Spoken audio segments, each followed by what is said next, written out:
Sometimes it's useful to scale up a graphic in Photoshop using a custom pivot point.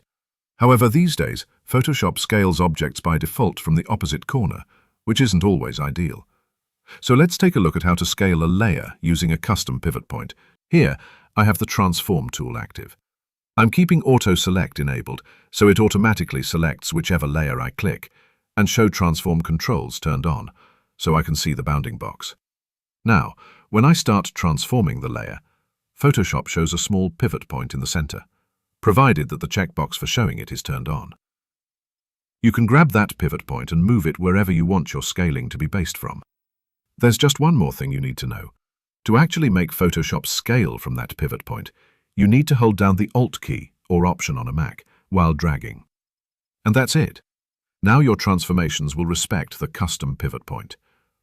Thanks for watching, and see you next time on 1minutevideotutorials.com.